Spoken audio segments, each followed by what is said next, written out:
kulanti waxaana wanaagsan daawadeel hantiina meel walba joogtaan waxaan idin leeyahay ku soo dhawaada barnaamijka faaqidada ciyaaraha oo alaaba ka dhagaysataan ama aad ka daawataan page-ka iyo YouTube-ka ee Maxamed Abuukar Baariyow. haddaba saaxiib haddii aad nagu cusub tahay fadlan inoo follow garay page-ka si share garay si muuqaalkeena ha u gaaro meel dheer iyo asxaabtaadaba say u helaan. noqo qofka ugu horeeya ee hela mar walba warbixin kasta iyo war kasta oo aan soo gelino page-ka iyo YouTube-kaba qofka ugu horeeya si aad u noqoto fadlan follow inoo dheh page-ka YouTube-kana inoo subscribe garay mahadsanid. aynu ku bilaabay kulamadii xalay la ciyaaray ee UEFA Champions League Euro-ga iyo waliba kulamadii ka horeeyay ee UEFA Champions League ayaa dhamaantood idin faaqidi doona. sidoo kale Euro-gii xalay waxa soo baxay si lama filaan ku soo baxday kooxda Manchester United oo kaalinta afraad soo gashay kala horeynta table-ka ama qaybta kala horeynta ee Euro-ga kaalinta afraad ayay ka soo gashay oo ay soo baxday. sidoo kale Lazio ayaa iyaduna koowaad ku soo baxday oo si xoog leh ay markaasi kaga soo badisay Real Sociedad ayadana sidoo kale waa ay soo baxday. kulamadaas iyo kulamo kale ayaa rabaa in aan ku faaqido kulankii Man United maxaa laga dhahay guushii ay gaartay xalay iyo waliba kulamadii kale oo la ciyaaray. haddaba Man United ayaa sida la filayay ama ay noqonin oo la isdhahayay ama laga badiyaa kulankan maadaama maalmihii ugu dambeeyay ee kooxda ay ahayd koox iska caata ah oo marna badisa marna aan badinaynin badinkeedana ay aad u yarayd ama aad u liitay inay kooxdu ay badiso. sidoo kale waxa halkan idinkugu hayaa warbixin ku aadan kooxda Manchester City oo ayaduna iminkan isa soo dhisayso laakiin Pep Guardiola gacanta ayuu ka taagtay kooxda Manchester City inuu sii hayo iyo in kaleba shaki aad u weyn ku gadaaman. haddaba waxaa jirto warar oo sheegaya in kooxda iyo waliba Pep Guardiola ay biyo hoostiisa iska arkeen oo la sheegayo in markaasi Pep Guardiola lala hadlayo haddii aad qaab dhaqameedka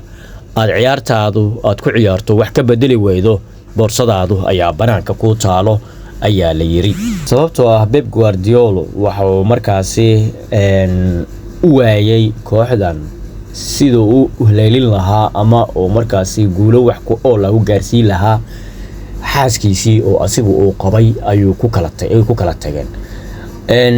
sababtay u kala tageenna waxaa kamid ahayd in waqti uu u waayay xaaskiisa inuu waqti siin waayay oo uu imaan waayay dib ugu soo laaban waayay si uu u leeliyo kooxda darteeda guul leh oo u gaaro. guulasha qaar oo ay dadku ku hami weeyeen inay gaaraan ama ay hiigsadaan sidii ay markaasi guul ku gaari lahaayeen qaarkood waxay ku soo idlaataa wada aanan guul ahayn. qofkii oo guul gaaray ayaa haddana guul dareysta. tusaale ahaan marka ku siiyo markii aad wax waqti ku bixiso si guul u gaarto waxa laga yaabaa qayb kamid ah noloshaada inaad ilaawdo familkaaga inaad ilaawdo ilaawshahaas iyo waqtiga aad familkaada ka maqan tahay inuu sababo inaad familkaaga kala tagtaan. tusaale ahaan markaan ku siiyo ma ahan qofka ugu horeeya ee kaliya ay ku cusub in familkiisu uu waayo Pep Guardiola. horey ayaa sidoo kale waxa familkiisa u waayay Arsene Wenger si oo markaa Arsenal oo guul u gaarsiiyo darteed soo u raadinayay 22 sano ayay ku qaadatay. Arsene Wenger waxa uu ku waayay kooxdaasi darteed xaaskiisa oo asigu qabay waqti ayuu u waayay fursad ayuu u waayay. waxa ayaduna sidoo kale ay sameysay sida ay sameysay xaaska Pep Guardiola oo waxa ay tiray aan kala dhamaano niyahow waqti ma haysid kooxda ama aniga aan ku noqdo ama inay kooxdana ku noqoto tay ku wanaagsan. markuu waxyaabaha qaar mararka qaar waxay noqon karaan waxyaabo aan muhiim ku ahayn noloshaada guulasha qaar. marka in guul la gaaro way fududahay laakiin in guushaadu ay sii burburiso qayb kamid ah noloshaadana waa wax aad iyo aad aan u wanaagsanayn. guul haday mar noqoto inay reerkaaga ku burburayaan waqtiga ku baabi'inaysidna reerkaaga oo ku burburayo taasani guul ma arkay. waxaan u arkaa guul darada ugu weyneed abid noloshaada ay soo gaartay inaad bilad sharaf lagu siiyo inaad diamond qaadato inaad dahab lagugu xardho guusha aad gaartay waxaa ka muhiimsan inaad reerkaaga union ku ahaato la midowdo marka culayska haysto dartiisa ayaa waxa ugu sii kordhay Pep Guardiola haddana in xaaskiisa haddana uu waayo oo xaaskiisa ay kala tagaan haddana marka weli guuldaradii way sii socotaa habeen hore waa PSG ayadoo ay markaasi ay 2 gool kaga hormartay qaybta dambe ciyaartuna ay tahay aniguna markaasi aan islaha Alle waa badiyeen maanta Man City laba in laga dhaliyay labadoos laga breejiyay laba kala loo saaro 4 la tagliiray labana far looga cistay oo 6 gool asaas looga dhaliyay marka aad bay u adag tahay xaaladaha qaar inaad fiiriso ama aad ku aragto kooxaha markii ay leelinayaan hoggaanka haddana ay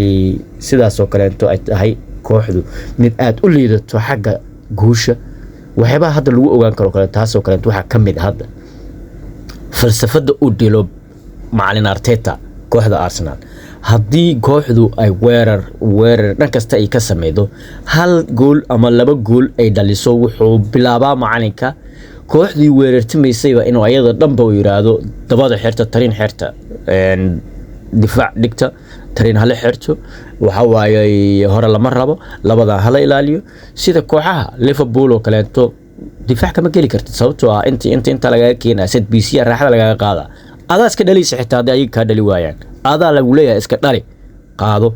marka falsafada Arteta oo wato iyo falsafada Pep Guardiola oo wato waa isku mid waa copy paste waa labadooda marka wax horumar ay leedahay qaab ciyaareedka noocaas ma jiro sababtoo ah beer aad falatay aad waxaad tiray lo ha cunto ama ari ha galo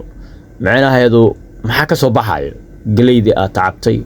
wixii aad tacabtay oo dhan aad waxa tiriya lo ku dayday ma waxa sugaysaa markii wax ku soo baxaan waa ma yeesoma guuldaray ku noqonaysa dawade inta ayaa inoo egtahay maanta barnaamijkeena faaqidaada ciyaaraha haddii aad nala soo gaartay ilaa dhamaadka warbixinteena fadlan haddii aad ka heshay follow noo dheh page-ka oo sii share gareeyay oo meel dheer uu gaaro warbixinteena iyo muuqaalkeena aad baad u mahadsan tahay waa saaxiibkiina Maxamed Abuukar Bari oo idin leh salaamu calaykum waraxmatullaahi tacaala wa barakaatuh